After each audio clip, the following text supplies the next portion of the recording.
Terima kasih pemirsa, Anda kembali menyaksikan Kominfo Newsroom. Kementerian Ketenagakerjaan tengah mengembangkan sistem yang dapat mempertemukan penyedia lapangan kerja dan pencari kerja. Upaya Kemnaker ini dilakukan untuk menciptakan ekosistem ketenagakerjaan yang ideal.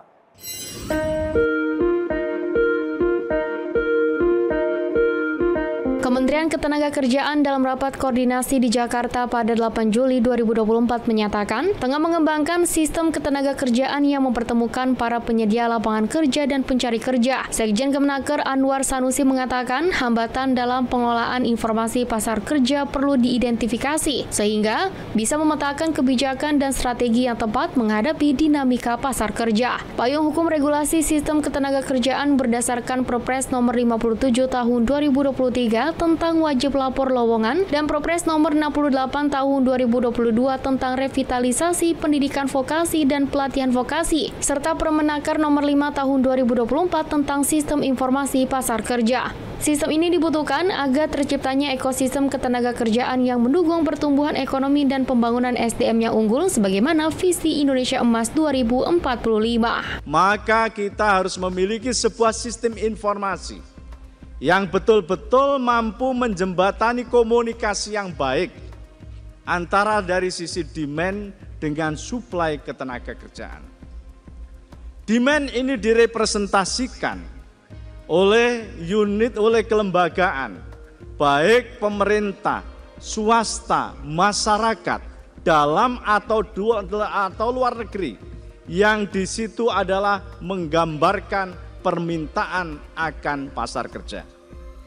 Sementara supply ini adalah direpresentasikan sebagai sebuah institusi pendidikan dan pelatihan yang mencetak sumber daya manusia yang diperlukan di dalam pasar kerja. Kementerian Ketenagakerjaan menekankan pentingnya mendukung pemberdayaan sumber daya manusia di era bonus demografi melalui sistem informasi pasar kerja. Hal tersebut disesuaikan dengan kompetensi yang dibutuhkan oleh dunia usaha, salah satunya melalui upaya pendidikan dan pelatihan vokasi. Wakil Menteri Ketenagakerjaan Afriansyah Nur dalam rapat koordinasi sistem informasi pasar kerja tahun 2024 mengingatkan pentingnya sistem informasi pasar kerja untuk mendukung pemberdayaan sumber daya manusia ketika Indonesia mengalami era bonus demografi pada 2030 mendatang. Hal ini sesuai dengan tugas Kementerian Ketenagakerjaan dalam menyiapkan SDM Indonesia pada era bonus demografi untuk memiliki kompetensi yang dibutuhkan oleh dunia usaha, salah satunya lewat upaya pendidikan dan pelatihan vokasi. Wamenakar mengatakan dalam mendukung pemberdayaan SDM, pihaknya telah mengeluarkan Peraturan Menteri Ketenagakerjaan Nomor 5 Tahun 2024 tentang Sistem Informasi Pasar Kerja. Aturan itu dikeluarkan sebagai bentuk pelaksanaan dari Peraturan Presiden Nomor 6 Tahun 2022 tentang revitalisasi pendidikan vokasi dan pelatihan vokasi terkait sistem informasi mengenai struktur, karakteristik, persediaan, dan kebutuhan kerja di dalam dan luar negeri untuk mencapai keseimbangan pasar kerja. Banyak tugas-tugas kita yang wajib kita selesaikan dan ini tugas mulia. Bagaimana untuk penciptaan sumber daya manusia anak-anak kita yang kita mengenal sekarang ini daerah adalah bonus demografi. Kita selalu menggaung-gaungkan bonus demografi. Nah, seandainya bonus demografi ini tidak dimanfaatkan dengan baik, tentunya akan membuat atau menjadi malapetaka yang tidak baik untuk kita. Nah, tugas dari Kementerian Tenaga dalam menyiapkan anak-anak kita yang mempunyai skill, vokasi, serta kompetensi, sehingga mereka kita bisa berikan sertifikasi.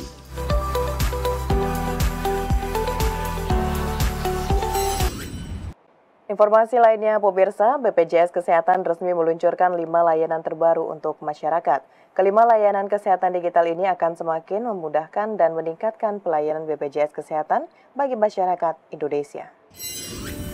BPJS Kesehatan meluncurkan 5 layanan digital terbaru bagi masyarakat. Kelima layanan tersebut yakni BPJS Online, Gemba Online, Senada Central Hub, Integrasi Pandawa Cika, dan Sistem Identifikasi Wajah.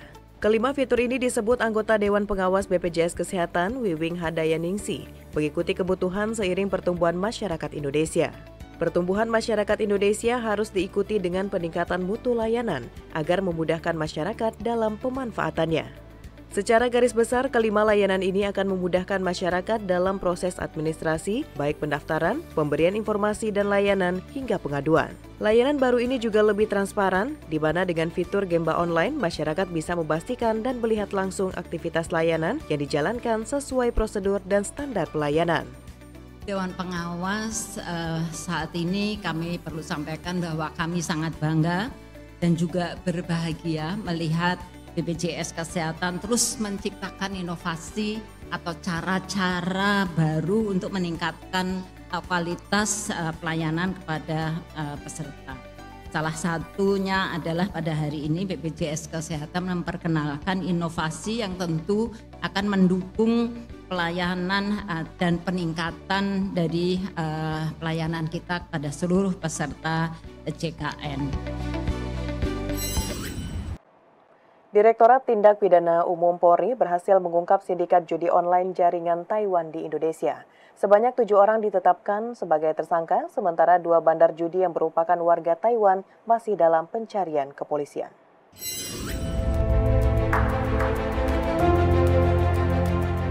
Direktorat Tindak Pidana Umum Polri dalam konferensi di Polri TV Senin 8 Juli 2024 menyebut berhasil mengungkap sindikat judi online jaringan Taiwan yang ada di Indonesia.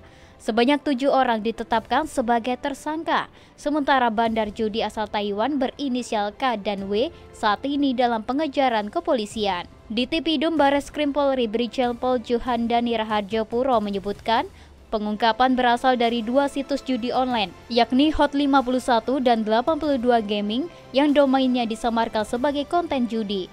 Kedua situs tersebut telah menjalani praktik judi online sejak Desember 2023 hingga April 2024. Dalam penyelidikan kepolisian didapati kantor operasional sindikat judol tersebut berada di daerah Tangerang.